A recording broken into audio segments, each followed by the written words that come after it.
गुरु को खुश करने का सिर्फ एक ही तरीका है और वो तरीका है गुरु का हुक्म। गुरु का हुक्म है नाम की कमाई, शब्द की कमाई और सिर्फ भजन सिमरन। प्यारे सज्जनों, एक व्यक्ति हमेशा ही ईश्वर के नाम का जाप किया करता था। धीरे धीरे वो व्यक्ति काफ़ी बुजुर्ग हो चला था, इसीलिए वो एक कमरे में पड़ा रहता था। जब भी उसे शौच स्नान आदि के लिए जाना होता, वो अपने बेटों को आवाज़ लगाता था और बेटे ले जाते थे। धीरे धीरे कुछ दिन के बाद बेटे कई बार आवाज़ लगाने के बाद भी कभी कभी आते और रात को तो आते भी नहीं थे। इस दौरान वो कभी कभी बिस्तर ही गंदा कर दिया करता था और जब और ज़्यादा बुढ़ापा आया तो उसे कम दिखाई देने लगा। एक दिन रात को निवृत्ति के लिए जैसे ही उसने आवाज़ लगाई, तुरंत एक लड़का आता है और बड़े ही कोमल स्पर्श के साथ उनको निवृत्त करवा कर बिस्तर पर लेटा जाता है। अब ये रोज़ का नियम हो गया।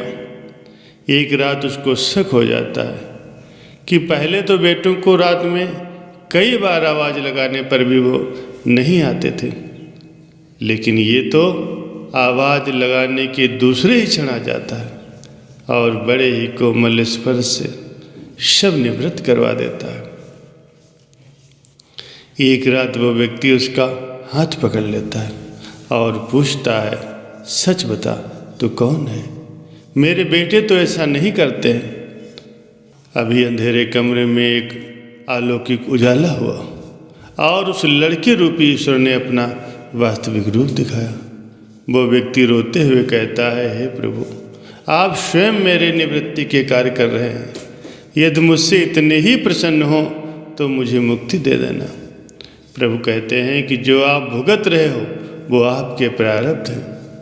आप मेरे सच्चे साधक हैं, हर समय मेरा नाम जपते रहते हैं, इसलिए मैं आपके प्रारब्ध भी आपकी सच्ची साधना के कारण स्वयं कटवा रहा हूँ। व्यक्ति कहता है, क्या मेरे प्रारब्ध आपकी कृपा से भी बड़े हैं? क्या आपकी कृपा मेरे प्रारब्ध नहीं काट सकती? प्रभु कहते हैं कि मेरी कृपा सर्वोपर है, ये अवश्य ही आपके प्रारब्ध काट सकती है, लेकिन फिर अगले जन्म में आपको ये प्रारब्ध फिर से भुगतने पड़ेंगे। यही कर्म का नियम है, इसलिए आपके प्रारब्ध में स्वयं ही अपने हाथों से कटवा कर इस जन्म मरण से आपको मुक्ति देना चाहता हूँ। ईश्वर कहते हैं कि प्रारब्ध 3 तरह से होते हैं, मंद, तीव्र और तीव्रतम।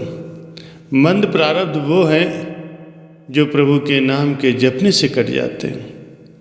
तीव्र प्रारब्ध सच्चे संत का संग करने से, बड़ी श्रद्धा और विश्वास से नाम जपने से कट जाते हैं। और तीव्रतम प्रारब्ध तो भुगतने ही पड़ते हैं, लेकिन जो हर समय श्रद्धा और विश्वास से प्रभु को जपते हैं, उनको याद करते हैं, उनके प्रारब्ध वो स्वयं साथ रह के कटवाते हैं और उनकी तीव्रता का एहसास नहीं होने देते। प्रारब्ध पहले रचा, पीछे रचा शरीर, तुलसी चिंता क्यों करे, भजले श्री रघुवीर। जो कल था उसे भूल कर तो देखो, जो आज है उसे जी कर तो देखो, आने वाला पल खुद ही समझ जाएगा, एक बार सतगुरु का सुमिरन करके तो देखो। प्यारे सज्जनों, एक संत जी के पास 30 सेवक रहते थे।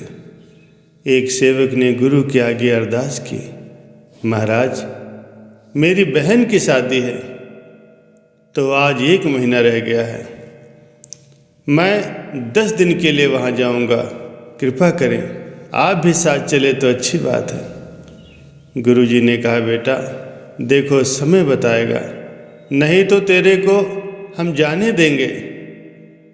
उस सेवक ने बीच में इशारा गुरु की तरफ किया, गुरु जी कुछ ना कुछ आप मेरी मदद करें। आखिर वो दिन नज़दीक आ गया। सेवक ने कहा, गुरुजी मैं कल सुबह जाऊंगा। गुरुजी ने कहा, ठीक है बेटा। सुबह हुई, जब सेवक जाने लगा तो गुरुजी ने उसे 5 किलो अनार दिए और कहा, ले बेटा, भगवान तेरी बहन की शादी खूब धूमधाम से करेंगे, दुनिया याद करेगी, ऐसी शादी तो हमने कभी नहीं देखी। और साथ ही 2 सेवक भी भेज दिए कि जाओ तुम शादी पूरी करके आ जाना। जब सेवक घर से निकले तो 10 किलोमीटर गए तो मन में आया कि जिसकी बहन की शादी थी वो सेवक से बोला कि गुरुजी को पता ही नहीं था कि मेरी बहन की शादी है और हमारे पास कुछ नहीं है, फिर भी गुरुजी ने मेरी मदद नहीं की। 2-3 दिन के बाद वो अपने घर पहुंचा। उसका घर राजस्थान के रेतीले इलाके में था। वहाँ कोई फसल नहीं होती थी।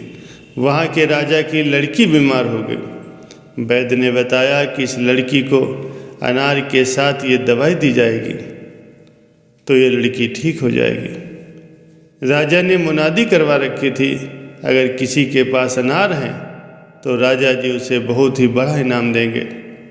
इधर मुनादी वाले ने आवाज़ लगाई, अगर किसी के पास अनार है तो वो राजा को तुरंत पहुंचाए।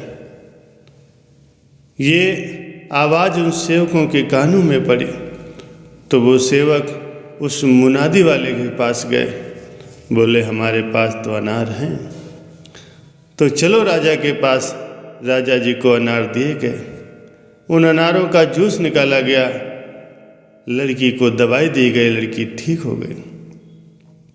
राजा जी ने पूछा, तुम कहाँ से आए हो? तो उसने सारी हकीकत बतला दी।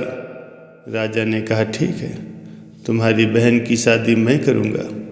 राजा जी ने हुक्म दिया कि ऐसी शादी होनी चाहिए कि लोग कहें कि ये राजा की लड़की की शादी है। सब बारातियों को सोने चांदी के गहने उपहार दिए गए। बारात की खूब अच्छी तरह से सेवा की गई।